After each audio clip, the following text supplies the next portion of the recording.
Hi and welcome to Frontline City Church's YouTube channel. We are a Stirling-based Assemblies of God church based right in the heart of Scotland with the goal of making disciples of Jesus who are spiritually robust, powerful and strong. We hope that you enjoyed today's message, and if you would like to hear more from us, please feel free to check out our website, which is linked in the description below. Enjoy.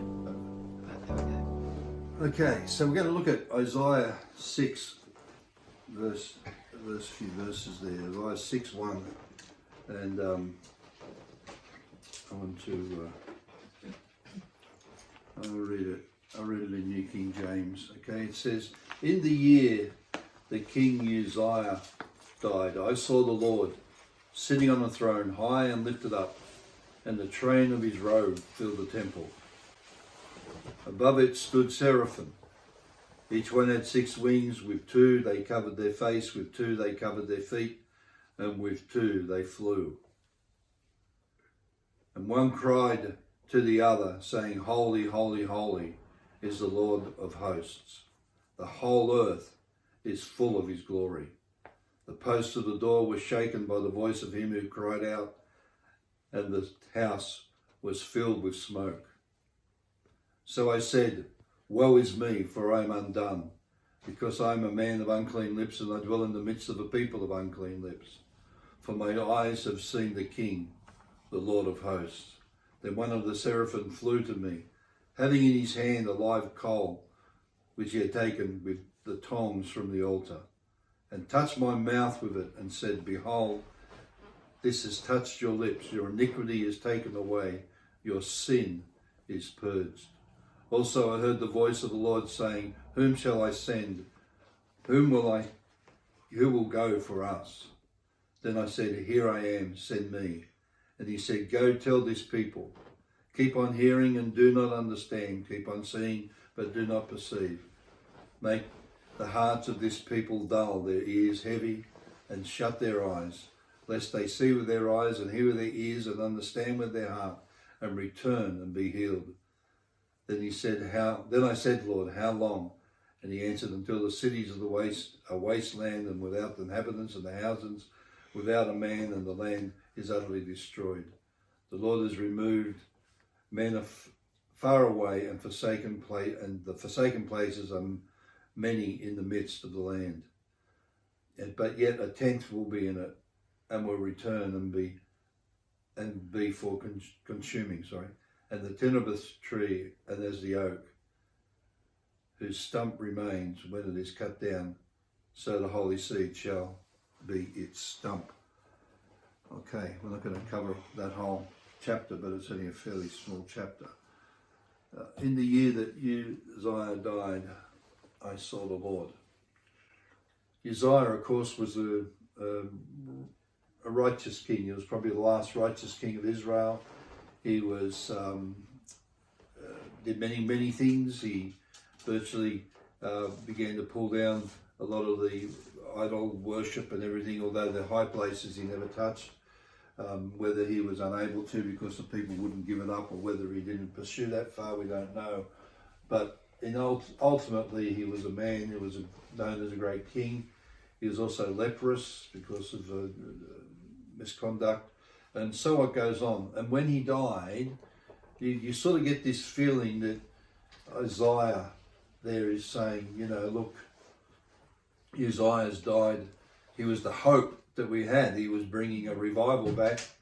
But we find that history tells us that after that, Israel just went worse and worse and worse until finally they were scattered across the face of the earth and under the judgment of God. So if we have this picture here of this guy having had a good leader, having a good king, now he's gone and he sees the Lord high and lifted up. The Lord shows him that, hey, guys, I am the one, I am the Lord, I am the one who is now that you've got to focus on. Because although things come and go, men come and go, kings come and go, queens come and go, all these different things, I remain constant and I remain solid. So I want to take a few minutes and look at this. The concept of it is that we could say that, in the year that Queen Elizabeth II died, we need to see the Lord. Okay? We need to see the Lord. If I was to put a title on this, it's that we need to see the Lord. In that area, we don't know the circumstance. We don't know whether he asked to see the Lord. We don't know whether he was seeking God vehemently or whether he was just out of desperation.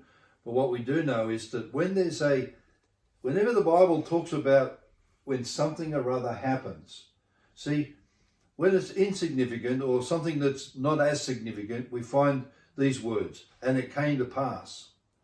But when the year that Uzziah died, or when such and such happened, that it came the time of this or that particular thing, it seems to be always that there is some significance about to happen or a significant change. And as I began to look through different areas where we find God has called people into his presence or revealed something about heaven, there is significant changes take place. It's interesting. I was reading an old commentary by it sounds like it's a bit of a German a couple of blokes called Kiel and Deutscher or something like that, their names are. Anyway, they said it's very interesting historically here. At the same time as Uzziah died, in that same era of time, a guy who is very like a legend and so on, by the name of Ruminus was born. And Ruminus and his brother, Remus, is it Remus? Mm-hmm. Remus and Remus. Legendary are the founders of Rome. Mm-hmm. Okay? The story is that they were abandoned by their mother. A she-wolf found them and they suckled on the teat of the she-wolf, and out of that, the legendary Rome. It's probably a lot of mythology, but there is some significant historical fact that this guy actually existed. And he was born about the same time as this King Uzziah died. And of course, Rome comes out of that. The Rome that changed the world, Rome that for hundreds of years, if not 1,000 years, began to rule and reign over the known world at the time. And so there is this lots of different things that historians have looked at that happened at the time Uzziah died. Not just in Israel, where Israel was then captured 34 years later and scattered. We now have this other empire that's about to be birthed in the nations of the world. It's quite significant areas. So I'm thinking that when significant monarchs die, when significant leaders die, there is something happening in the spiritual realm. There's a shift takes place. Okay? So it's going to be very interesting to watch and see what happens in the next few years. We know that she was going to die eventually, although Boris Johnson said he sort of thought we were sort of thinking she was eternal, but anyway, Boris has been wrong about other things too, hasn't he? So anyway, bottom line is that what I'm trying to say is that when the Bible talks about these things and there seems to be significant changes, there seems to be a visitation of God. And what I want us to take today is a couple of aspects. One is this significance of let's look to the Lord, okay? The significant changes there. He was a good king, he reigned for 52 years, but Israel's heart was hardened after this. And we see that even the commission to Isaiah to go and to preach and to teach and whatever, but God was going to harden their hearts. And it's interesting because we see that in John picks this up as well. Let's have a look at that in John chapter 12. John chapter 12, verse 32, here it is, John 36. He says, while you have the light, believe in the light, that you may be sons of light. These things Jesus spoke and departed, and he was hidden from them. But although he had done so many signs before them, they did not believe, that the word of Isaiah the prophet might be fulfilled, which he spoke, the Lord, who has believed our report, and to whom has the arm of the Lord been revealed? Therefore they could not believe, because Isaiah said, he has blinded their eyes and hardened their hearts, lest they should see with their eyes, and lest they should understand with their hearts, and turn, so that I should heal them.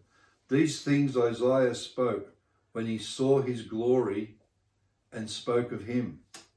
Nevertheless, even among the rulers, many believed in him, but because of the Pharisees, they did not confess him, lest they should be put out of the synagogue. For they loved the praise of men more than the praise of God. Other translations say they loved the glory of men more than the glory of God. But isn't that interesting? Verse 41 says, these things Isaiah said when he saw his glory and spoke of him, spoke of Jesus. That those days in which Isaiah saw the Lord in that, Uzziah died, he sees the Lord, the incredible reaction, and I'm a man of unclean lips, and then the burning of the lips and the cleansing and so on. And then the Lord says, who will go for us? Who will go? Who will I send? Who will go for us? And then, Isaiah says, send me, Lord, here I am. And then he gives him his commission. And the commission he gives, right, although it was relevant to the nation at the time, John picks it up here and says that this is what was taking place in the ministry of Jesus. He quotes those particular verses that were given to Isaiah. And so Isaiah saw the glory of Christ in the midst of it. It's one of the greatest scriptural proofs, backings to show the deity of Jesus, is that particular verse that it picks it up, that what Isaiah saw wasn't just the Father, but he saw the glory of the Christ, the Messiah, the Son of God. He saw Jesus and his ministry as he would go through. And we find that the Pharisees loved the glory of man more than the glory of the Lord. Okay, so we have this council scene of heaven that is presented before us. It's quite a significant issue there. Okay, so what does it mean that there is this encounters with God? I just wrote a few down here just to trigger our thinking. The first image that we have of the throne room of God, or the divine council meeting, whatever you want to call it. Sometimes it's referred to as a throne room, other times it's referred to in the sense of a divine council where God has all these beings, what the Bible calls the sons of God, the angels, the seraphim, the cherubim, the angels, archangels, all that stuff is all there. And it seems to be that there is this throne room image or council. The first one, I think, is the Garden of Eden. It's to my understanding that the Garden of Eden really was a place where God enthroned himself. The term the Sabbath, when it says, and God sat down and rested on the seventh day, really is better termed that he sat down and he was enthroned and began to rule and to reign. And so here we have the first divine council setting that we're privy to be allowed to look at. It appears that there was beings in there. We even see that there was, he created man in his own image, in his own likeness, and there was that significance of them. But there also seemed to be that there was a company of angelic or divine beings, if you want to use that term, that were there. And in that, we then find something significant happens, the fall of man. I believe the fall of Lucifer, the fall of the devil took place there in the garden, and there the fall of man takes place as well. And we find this significance that changes the world as we know it significantly. Creation is stopped because I believe that the concept was that God wanted to create and work with man to replenish the earth, to refurbish it, to allow the garden to keep increasing. But then when man sinned, we find man is put out of the garden. And then there's the angel with the cherub with the sword of fire that forbids him from coming back in. The only way to get back into the garden is via judgment. Incredible picture of Jesus having the one who was going to take the judgment so we can get back into the paradise of God. Incredible. So the first one is the significant change that takes place because of sin and the fall of man. And so we'll see that every time there's this divine counsel, there is significant change. Now, there's other ones too where God visited the different people and so on, but probably the next one that's most significant is in Genesis 11, where Nimrod and the people gathered together and began to build what's probably now known as the Tower of Babel, or the Tower of Babel, whatever you want to call it. It's not a little cheese wrapped in wax. It's actually was this tower, which history tells us was more than likely what they call a ziggurat. It was something that was like it would tower up like that, and it would be filled with different images and idols and so on. It's not actually them thinking they're going to reach the moon or whatever like that. They wanted to reach something to do with the divine beings. And in chapter 6 we have the story of Noah and the ark. We have there the sons of God came into the daughters of men, and then the men of renown, and all the demonic activity that took place there. And then we find later in the New Testament and in other historical books, there seems to be written this divine judgment upon these angelic beings or sons of God that defile themselves with human beings, all that stuff. But then we come to this Tower of Babel, which I think is probably this sense of them trying to cry out to get this back again. And then God comes down and he says, I love it, he says, let us go down and see what's happening. So he goes down and then he says, let us confuse their languages, right? Now, if we look at Ezekiel and so on, we see there the story of the mobile throne that seems the glory of God that moves around, the very presence of God. We've got this picture that the throne of God is stationary and sits in one place in heaven and it doesn't do anything. But Scripture seems to indicate there's times where this throne just moves. He gets upon the cherub and flies.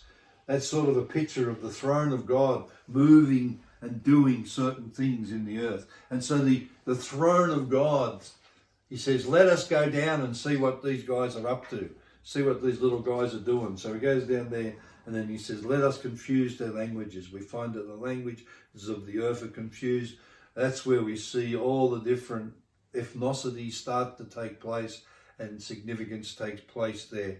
And it's quite an interesting story. So again, a throne room scene, significant change that changes the world. It's not until the day of Pentecost that that's addressed with the reversal, with the speaking in other tongues of other nations, symbolizing that the gospel reverses the curse of these things, and that the significance is that he will make a one blood again. He'll bring back together one mankind in him.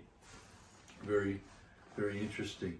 We have the story of Moses, the burning bush, where God's in the burning bush. There's this visitation of God. There's this throne room that's sort of there in the burning bush, because he says to him, take off your shoes because you are standing on holy ground. And then there's the call of Moses, and what a significant change that makes to the whole nation, and shows quite an interesting understanding there. And then we have the other one where Moses goes up Mount Sinai, and as he's up Mount Sinai, we have it's an amazing image. He talks about that there's like the floor of this place was like sapphire, it was like a sea of sapphire, and it's just a picture of the throne room again and the divine council.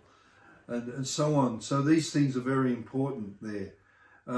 Probably one of the most amazing ones to me is in 1 Kings 22. If you want to turn there really quick, 1 Kings 22. This is probably one of the most exciting passages. It's where Micaiah says something to the Lord. He says, "Then Micaiah said, therefore hear the word of the Lord."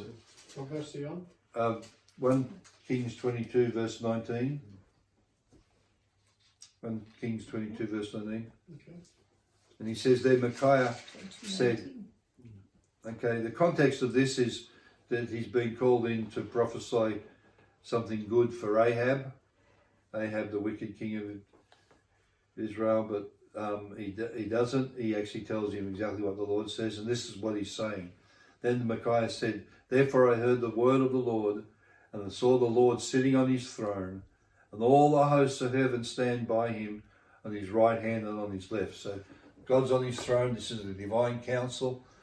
This is a significant point. Something's going to happen. Something's going to change. Significant changes on the earth takes place. And the Lord said, "Who will persuade Ahab to go up, that he may fall at Ramoth Gilead?"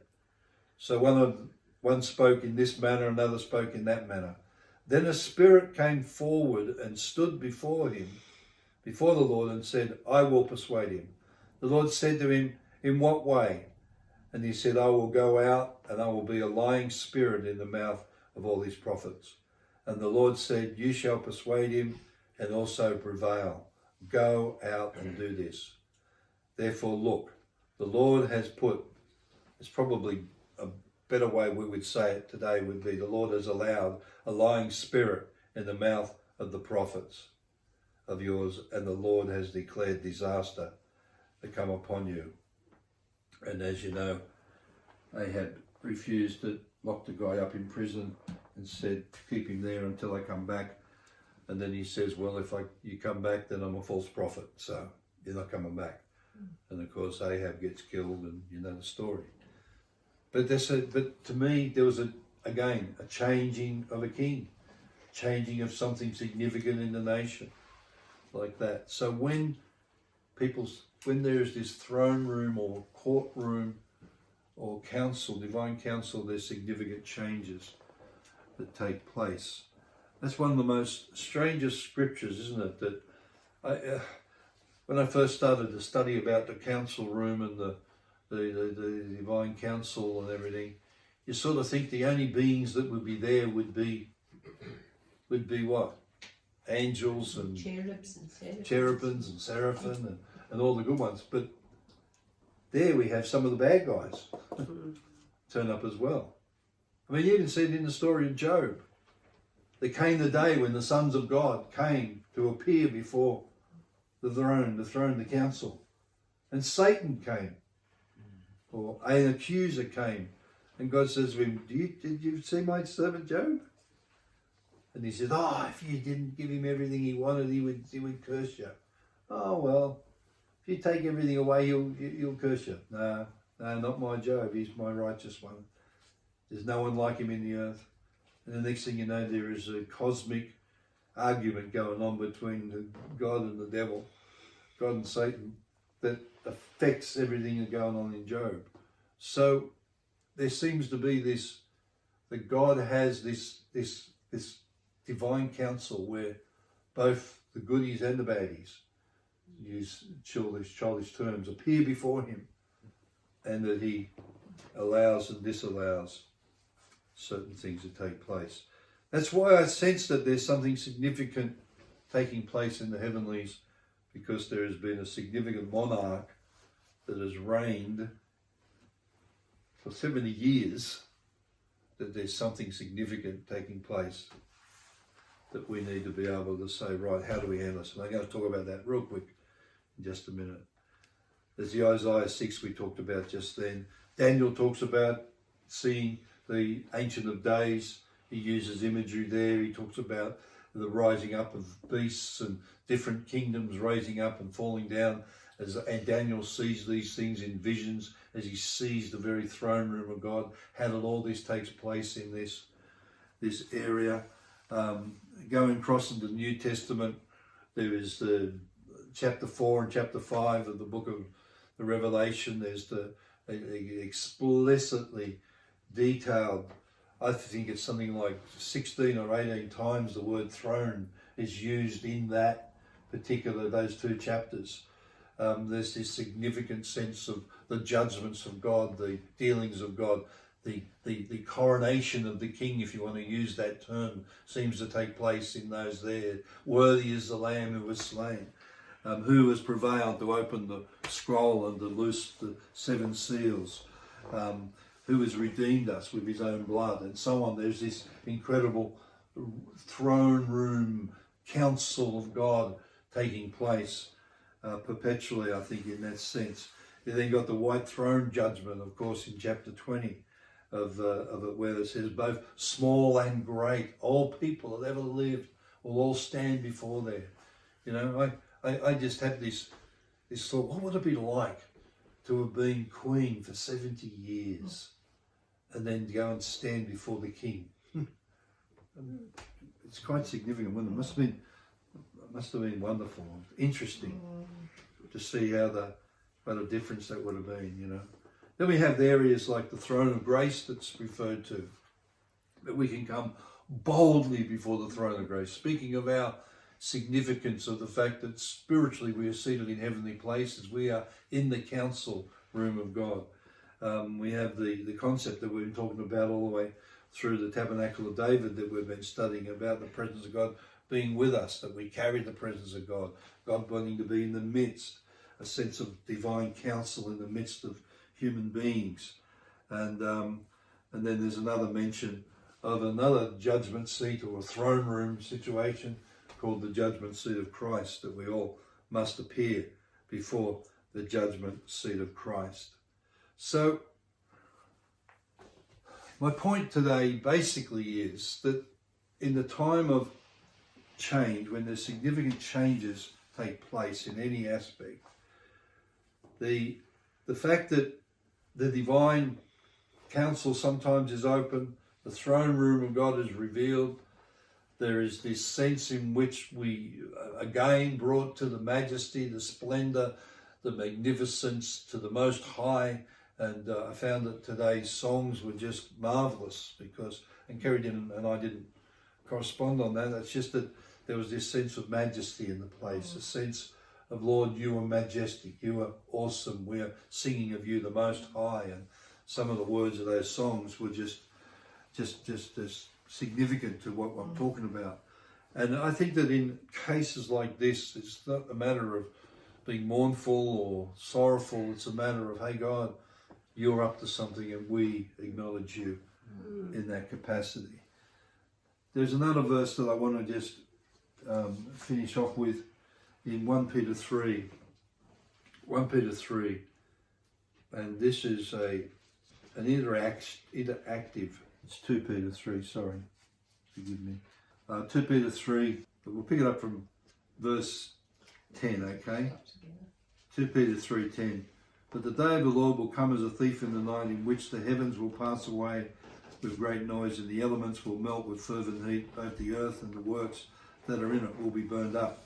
Therefore, since all these things will be dissolved, what manner of persons ought you to be in holy conduct and godliness, looking for and hastening the coming of the day of God, because of which the heavens will be dissolved, being on fire, and the elements will melt in heat. Nevertheless, we, according to his promise, look for the new heavens and the new earth, wherein dwells righteousness. So, in the light that we are, whether we are in the last days, the last hours of the last days, whether there's still 2,000 years to go, or whether there's Jesus is coming back tomorrow, irrelevant to all that, because I'm sure that Peter felt like it wasn't going to be 2,000 years' time. He thought it might have been happening quicker. There is this sense of the question comes to us today in the light of all that's taking place in the world, all that's taking place in Ukraine and so on, and taking place in our own country and all those things, the moral collapse and all that's taking place. I was just thinking, when I went to school, when I went to primary school in Australia, every morning before we started the lesson, we stood next to our chairs, next to our seats, in these little old wooden tables with old ink wells in it. They had ink wells. I'm showing my age now, aren't I? I didn't have ink, but there was still, the ink wells were still there. Okay? We had to say, I honour my God, I serve my Queen, and I salute my flag. And we had to salute, and then we started the day. Do you remember that? I don't know when it stopped. It stopped when I was in high school, but it must have stopped in all the primary schools, because none of my kids ever said it. You guys never said it, but we said it all the time. And I'm just thinking, in such a short period of time, irrelevant to history, we didn't even think twice about it. The teachers, we've had to do it, otherwise we're in trouble. You know, we were made to be subjects, whether we liked it or not. But there was this sense of duty and so on. So it's changed. So, what manner of person, as Christians, as believers, ought we to be in the light of that? Okay, so I wrote down a few things, and then I want us to have a bit of a look at a few other things. Okay, I think number one, 2022, the manner of persons we should be is that we should be seeking the Lord with an endeavour to see the Lord. I think that like never before, I've got this sense in which I need to be not seeing Facebook, I'm not to be seeing all the other things and the millions of books that have been written in Christian bookstores and millions of Facebook messages and sermons and so on like that. I need to see the Lord. I need to see him high and lifted up and his train filling the temple. Okay? I need to hear that voice that causes the pillars to tremble, to hear the sound of holy, holy, holy, Lord God Almighty. The whole earth is full of his glory. Amazing stuff. And in the midst of that, I believe we'll hear who will go for us, what commission he will commission us with. So in 2022, my conviction is I think we need a fresh commission from the Lord, a fresh commissioning again from the King of Kings. When we were worshipping, I really felt like, I just felt like God say to me, I haven't abdicated. I'm not dead and I'm not abdicating. He's still King of Kings. Second thing is to be, don't be lovers of men's opinions. And don't be a lover of the glory of men, but be a lover of the glory of God. To seek the glory of God, not the glory of men. What does that mean? It means that what others think and what others say and what others consider to be valuable, that's not really the important thing. It's what God considers to be valuable. What are the things that God considers to be of significance and importance? What is the glory? See,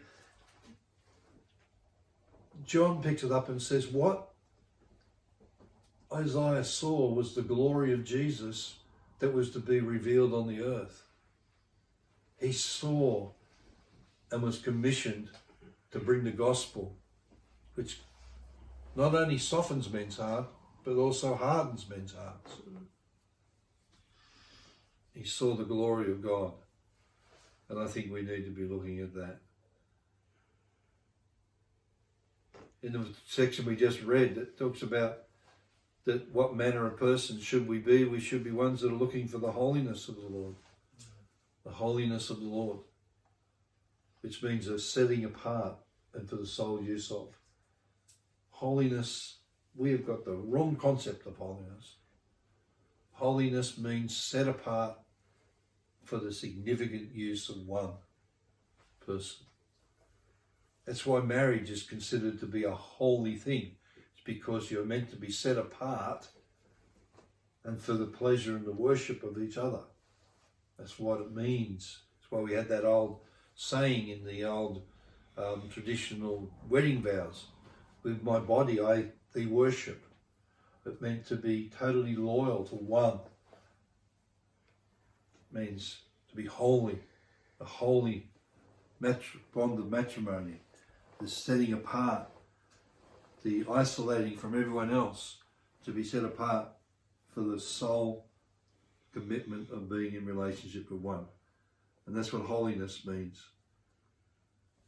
And then he talks about godliness. And this is a significant one, I think, right now. And I'm challenged on this one myself, to be honest with you. It's in this area of godliness. Godliness does not mean godlike. That's a different word. Godliness means honour, to give honour where honour is due. So to be a godly person means that you give God the honour that is due to his name. Okay? That your life consists of the fact that you will always give honour to God. But it goes further than that. It means to give honour where honour is due. Okay? You see that let's have a look. There's two scriptures here we can look at just to back this up. One is Romans 13. Romans 13, verse 7. It says, render therefore their due. Taxes to whom taxes are due. Customs to whom customs are due. Fear to whom fear. And honour to whom honour. So here we have the relation to the believer's manner of life in comparison, in relation to the government, to those that are in authority over us. Right? Now, the Roman government at that time was pretty vicious, pretty ruthless, was pretty tough. Yet here he's saying, render to them due honour. Give them the taxes that are due. Customs, to give honour to whom honour is due. We see that, don't we? Even when Paul answers roughly to King Agrippa, he says there, and he realises he's the king, and he's, I'm very sorry, I didn't realise you were the king. And he gives him honour because he's the king, even though he was a wicked heathen. So you got these areas in which this takes place. The early writings of the Christian church are quite amazing. Some of the records of their early services. You know, they were worshipping where the Roman Empire was killing Christians. Yet they prayed for the Roman Empire and asked that God would give him a long life and that he would be. You go, I mean, I had some troubles praying for prime ministers at times, but they were praying for these guys. Somehow there was this sense of godliness that's there, to give honour to whom honour is due. Knowing some of the things that our new king has advocated in recent days, I have to practice this myself now. I really do. Okay. 1 Peter, I think it is 1 Peter. Let me see if I've got it right. 1 Peter 2, 13 and 17. Therefore submit yourselves to every ordinance of man for the Lord's sake, whether the kings are supreme or the governors or to those who are sent by him for the punishment of evildoers or for the praise of those who do good. For this is the will of God,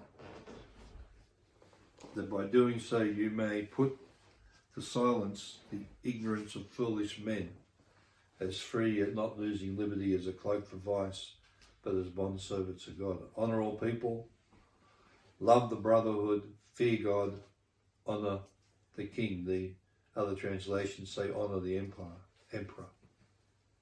Servants, be submissive to masters. So that's godliness. So what type of person should we be?